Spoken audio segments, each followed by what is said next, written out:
हर हर महादेव दोस्तों, study easy hub में आपका स्वागत है। आप सभी लोग अच्छे होंगे।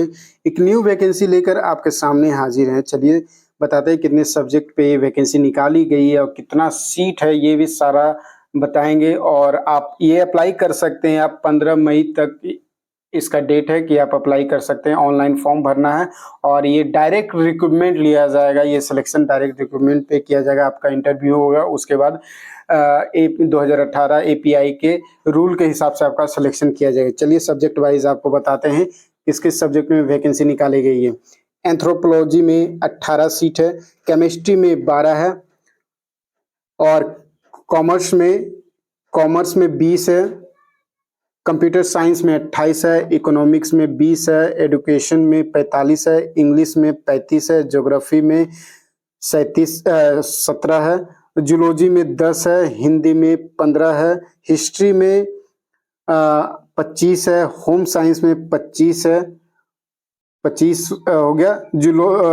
लॉजिक फिलोसफी में 10 है, उड़िया में 16 है, फिजिक्स में 12 है, पॉलिटिकल साइंस में 35 है, साइकोलॉजी में 15 है, संथाली में 2 है और सोशोलॉजी में 25 है। टोटल जो वैकेंसी है 325 वैकेंसी पे निकाला गया है ये फॉर्म, और जिसमें 128 वैकेंसी वुमेन के लिए रिजर्व किया गया है। तो आप जिनका भी है ये फॉर्म जरूर भरिएगा। चलिए देखते हैं क्वालिफिकेशन क्या चाहिए, बताएंगे कि आपको क्वालिफिकेशन इस फॉर्म को भरने के लिए क्या चाहिए। एज में बात कर लेते हैं। A candidate must not above 45 year. आपका 45 साल तक आप इस फॉर्म को भर सकते हैं, अप्लाई कर सकते हैं।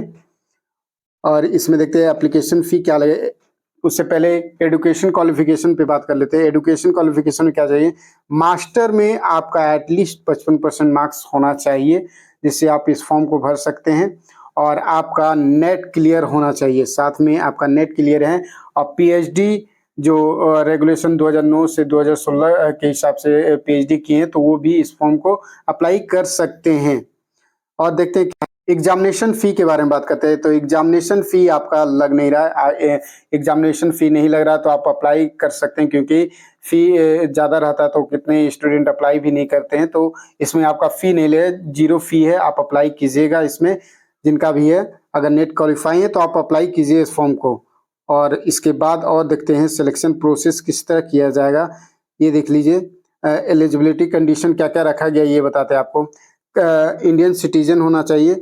और एक कंडीशन इसमें ये है कि आप candidate must able to read, write, speak in Odia, should have passed upper primary examination में आपका उड़िया सब्जेक्ट होना चाहिए। यही है इसमें कंडीशन रखा गया। जो उड़िया के हैं वो उन लोग के लिए बहुत बड़ी अपॉर्चुनिटी है कि असिस्टेंट प्रोफेसर उड़ीसा में आप बन सकते हैं। तो जिनके पास है ये बेफिक्र हो कि आप अप्लाई कीजिए इस फॉर्म को।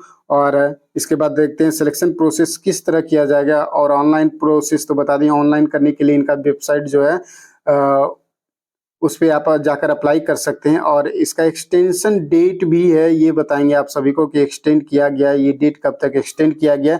ये सारा अप्लाई जो करना है, अप्लाई करने के लिए opsc.gov. पे जाकर अप्लाई कर सकते हैं इस फॉर्म को। अब फिल कर सकते हैं, जो भी स्टूडेंट है करना चाहते हैं ये फिल कर सकते हैं इस फॉर्म को आप। अब ये दिखाते हैं आपको सिलेक्शन प्रोसेस जो है ये किस तरह लिया जाएगा आपका, ये बताते हैं। रेगुलेशन की बात की थी मैंने, 2018 के हिसाब से आपका लिया जाए। अगर ग्रेजुएशन में 80 नंबर से आपका एबव है तो 21 पॉइंट आपको दिया जाएगा। और 60 to 80 में है तो 19 पॉइंट मिलेगा। अगर 55 to 60 के रेंज में आपका मार्क्स है ग्रेजुएशन में तो 16 पॉइंट दिया जाएगा। अगर उससे कम है 45 टू लेकर 55 तक है तो 10 पॉइंट आपको दिया जाएगा सिलेक्शन। अब पोस्ट ग्रेजुएशन में आपका मास्टर में 80 से अबव तो 25 नंबर दिया जाएगा। और 60 to 80 के बीच में है तो 23 पॉइंट दिया जाएगा। और 55 to 50 के रेंज में है तो 20 नंबर आपको मिलेगा, जिसमें 50 in case of SC ST में नॉन क्रीमी लेयर के हैं तो उन सभी का लिया जाएगा। अगर एमफिल किए हुए हैं तो 60 से अबव है तो 7 पॉइंट, अगर 55 टू 60 में है तो 5 पॉइंट आपको मिलेगा। अब पीएचडी जो स्टूडेंट की 25 आपको मिलेगा। नेट विद जीआरएफ है तो 10 पॉइंट आपको दिया जाएगा। अगर नेट है तो 8 पॉइंट आपको मिलेगा। सेट अगर है, सेट किए हुए तो 5 पॉइंट आपको मिलेगा। और रिसर्च अगर किए हुए कहीं से तो 6 पॉइंट आपको दिया जाएगा। अगर टीचिंग एक्सपीरियंस है, जिनके पास टीचिंग एक्सपीरियंस अगर है तो 10 पॉइंट आपको मिलेगा। इंटरनेशनल अवार्ड अगर मिला हुआ है कहीं से तो 3 पॉइंट आपको दिया जाएगा। अगर स्टेट लेवल से आपका मिला हुआ है तो इसमें 2 पॉइंट आपको मिलेगा।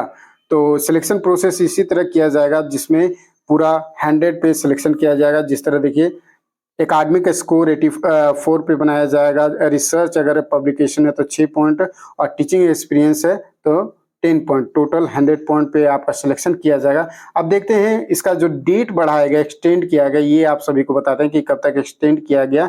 आपके पास समय है। It is informed of all concerned that due to the technical issue, the commission has been placed to extend the last date of submission of online application form till 15/5/2024। 15 मई 2024 तक आप अप्लाई कर सकते हैं इस फॉर्म को।